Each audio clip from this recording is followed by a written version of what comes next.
Hello, welcome to our channel. আজ এসেছি আমার এই ছোট্ট গপুর বার্থডে কীভাবে সেলিব্রেশন করলাম, কি করলাম সেসব কিছুই শেয়ার করতে। আমার এই গপু সোনা আমার প্রায় 15 বছরের সঙ্গী। ওর অনেক স্টোরি আছে, একদিন না হয় সেই স্টোরি নিয়ে ব্লগ আনবো সময় করে। তো চলো কিভাবে সেলিব্রেট করলাম সেটা শেয়ার করি। দিনের দিন আদার্স অনেক কাজ থাকে বলে দুদিন আগেই আমি ওর অঙ্গরাগ করে নিয়েছিলাম। গপু সোনা থেকে গোপী সোনা বানিয়ে দিয়েছি যাকে বলে। বার্থডেটা ছিল 7th মে। গোপালদের সুবাদে এই বছরের এই একাত্তা দিনই রান্নাঘরের ওপর টর্চার করি।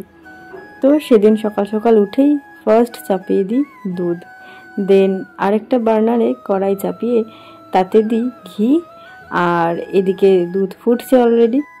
অ্যাজ আ ড্রাই ফ্রুট ছিল কাজু বাদাম, কিশমিশ আর সুগন্ধের জন্য এলাচ। ঘিটার মধ্যে সিমুইটাকে হালকা ভেজে নিয়ে দুধের মধ্যে দিয়ে দেওয়া হয়। এই কাজু বাদাম দিয়ে আর কিশমিশ দিয়ে নামিয়ে নেওয়া হয়। দেন রেডি হয়ে যায় আমার গোপালের সিমুই।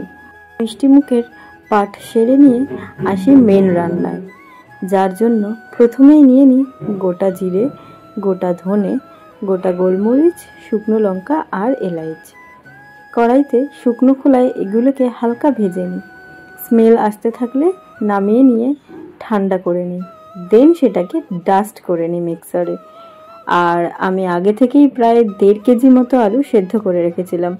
তো কড়াইতে সাদা তেল গরম করে একে একে সেদ্ধ আলুগুলো দিয়ে দিই। দেন হালকা ভেজে সেটাকে তুলে নিই। সেই তেলেই একে একে আদা বাটা, লঙ্কার গুঁড়ো দিয়ে নাড়াচাড়া করে স্বাদ মতো নুন, চিনি দিয়ে কাজু বাদাম, টক দই আর ক্রিমের পেস্টটা দিয়ে দিই, যেটা আমি আগেই বানিয়ে রেখেছিলাম।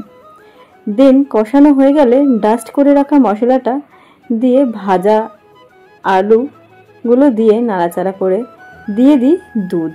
দুধটা কাঁচাও দেওয়া যেতে পারে বা জাল দেওয়া দুধও দেওয়া যেতে পারে। দেন রেডি হয়ে যায় আমার গোপালের জন্য স্পেশাল মালাই আলুর দম। অন্নভোগের জন্য আগে থেকেই ভিজিয়ে রাখি চাল। দেন চালটাকে শুকিয়ে নিয়ে তাতে দিয়ে নিই একে একে ঘি, গরম মশলা গুঁড়ো, নুন, গোলমরিচের গুঁড়ো, আদা বাটা আর হলুদ গুঁড়ো, সাথে চিনিও দিয়ে ভালো করে মাখিয়ে নিই।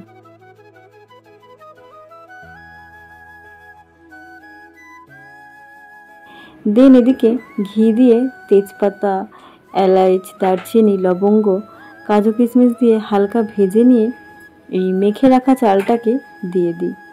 আমি যেহেতু 3 কাপ চাল দিয়েছি তাই তার ডবল জল দিয়ে আর গোটা কাঁচা লঙ্কা দিয়ে ঢাকা দিয়ে দিই।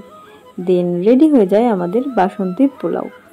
তারপর বসি ওদের স্নান করাতে।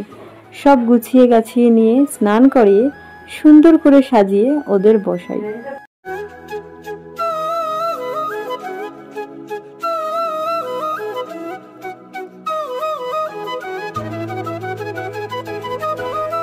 দেন একটু ফুল দিয়ে সাজিয়ে নিই।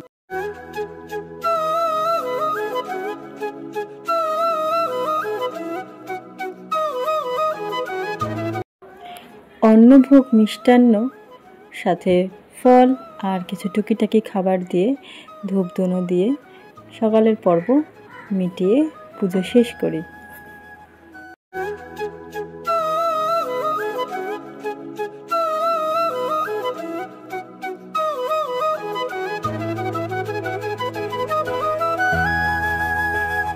বিকেলে গপুর জন্য এগলেস কেক কাটিং করে হয় বার্থডে সেলিব্রেশন। এইভাবেই আমি প্রতি বছর গপুর বার্থডে সেলিব্রেট করে থাকি। এই বছর এই যৎসামান্য আয়োজনটুকুই করেছি, তাও বাঁচোয়া যে এই বাজে গরমটা ছিল না। তো আজকের ভিডিও থাকছে এতটুকুই। দেখা হচ্ছে নেক্সট কোনো ভিডিও নিয়ে খুব শিগগির। Till then take care and also stay tuned.